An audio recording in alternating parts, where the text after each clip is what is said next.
మరి ఏపీ రాజకీయాల్లో కీలక మలుపులైతే చోటు చేసుకుంటాయి చెప్పొచ్చు. అలాంటిది చాలా మంది జగన్మోహన్ రెడ్డి గారికి ఆప్తులైన చాలా మంది నేతలు కూడా తమ పార్టీని వీడి వేరే పార్టీలోకి అయితే వెళ్తున్నట్టు తెలుస్తుంది. సో ఈ నేపథ్యంలో ఆయనకు ఆప్తులైన వెల్లంపల్లి శ్రీనివాస్ గారు కూడా పార్టీ వీడుతున్నట్టు తెలుస్తుంది. మరి దీని గురించి డిస్కస్ చేయడానికి మనతో పాటు సీనియర్ జర్నలిస్ట్ డివి శ్రీనివాస్ గారు ఇప్పుడు మనతో ఉన్నారు.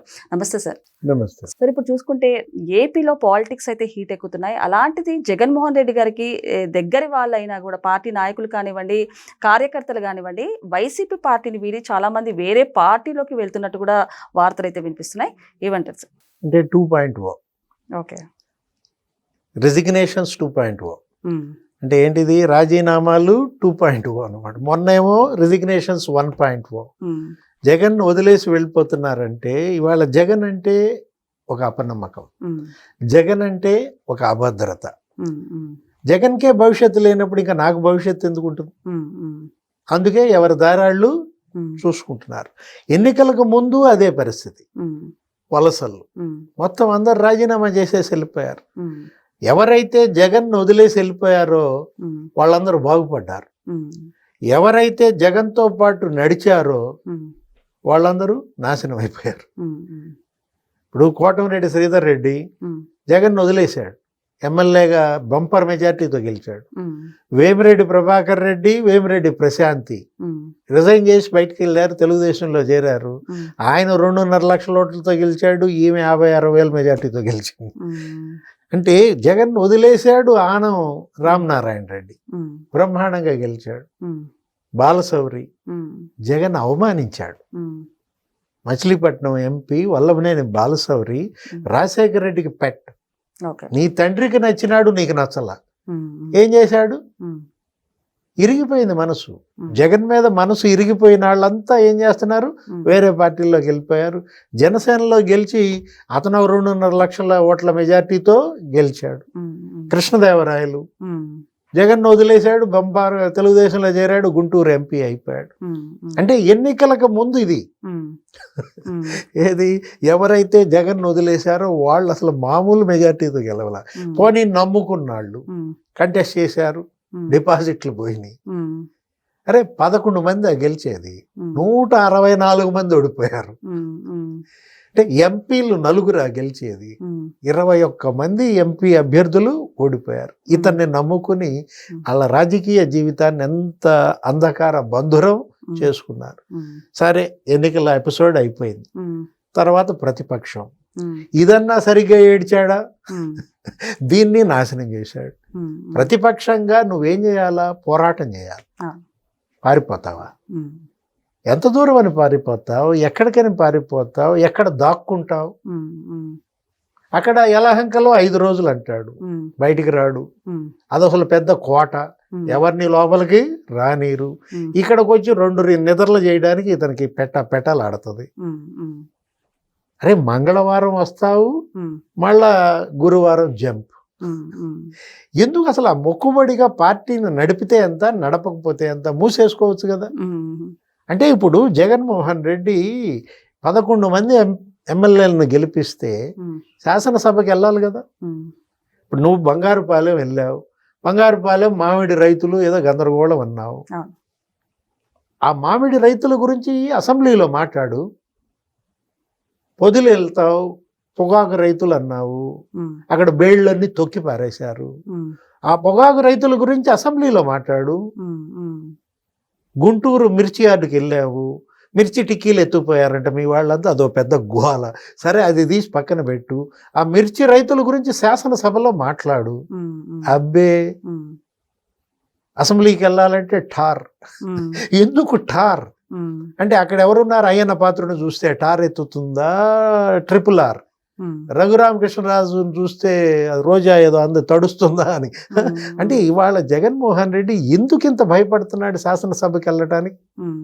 అండ్ ఇంకొకటి సార్, పులివేందుల వైఎస్ఆర్ కుటుంబానికి ఒక కంచుకోట అని చెప్పొచ్చు. అలాంటిది పులివేందుల ప్రజలు కూడా జగన్మోహన్ రెడ్డి గారు ఎప్పుడెప్పుడు అరెస్ట్ అవుతారంటూ కూడా వెయిట్ చేస్తున్నట్టు పరిస్థితి అని చెప్పొచ్చు. ఏ విధంగా చూడొచ్చు సార్? అంటే ఇప్పుడు చేసుకున్న వాళ్ళకి చేసుకున్నంత, నువ్వు చేసిన నేరాలు ఘోరాలు ఇవాళ శాపాలలాగా నిన్ను తరుముతున్నాయి. అందుకని పారిపోతున్నాడు. మద్యం మాఫియా అప్పుడు ఈ లిక్కర్ కేసులో ఇవాళ 12 మంది అరెస్ట్ అయ్యారు. నెక్స్ట్ అరెస్ట్ జగన్మోహన్ రెడ్డి అంటున్నారు. అరెస్ట్ అయిన తర్వాత ఈ పార్టీ భవిష్యత్ ఏంటి? పార్టీ జెండా మోసేది ఎవరు? ఎవరు నడుపుతారు? అప్పుడంటే నువ్వు అరెస్ట్ అయ్యి చెంచల్గూడ జైల్లో 16 నెలలు ఉంటే మీ తల్లి వచ్చి కన్నీళ్లు పెట్టుకుంది, బైబిల్ పట్టుకునేది విజయమ్మ, మరి నా బిడ్డ అనేదో లబలబలాడేది, సింపతి కొద్దిగా రావటానికి దోహదపడింది. అలాంటి తల్లి మీద కేసేసావే, ఇంకా నీకెవరన్నా ఏ తల్లి అయినా నిన్ను నమ్ముద్దా, ఓటేస్తుందా? చెల్లెళ్ళు వాళ్ళే అసలు శాపాలు పెట్టారు. మొన్న 151కి 11 రావడానికి కారణం ఎవరు? షర్మిల, సునీత. ఏమన్నారు? సునీత నా తండ్రి రక్తంతో తడిసిన సింహాసనం మీద కూర్చున్నామన్నాయని, చిన్నాన్న హంతకుల్ని కాపాడుతున్నామని ఎవరన్నారు? నీ చిన్నాన్న కూతురే అంటారు. షర్మిల ఆస్తులు నువ్వు తింటావా?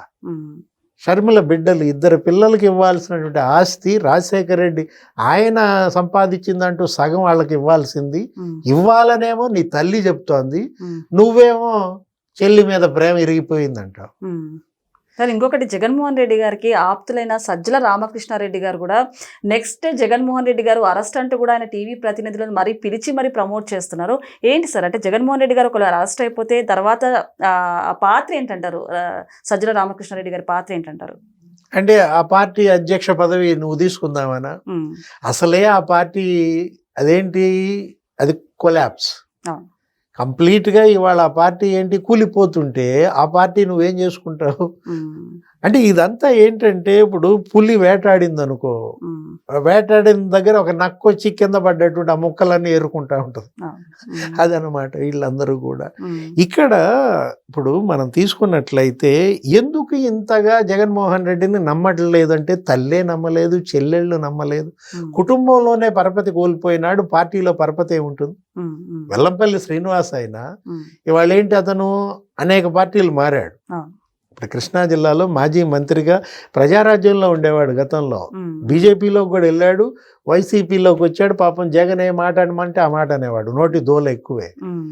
ఒక మంచి సామాజిక వర్గానికి ప్రతినిధిగా చలామణి అయ్యాడు, మంత్రి పదవిగా.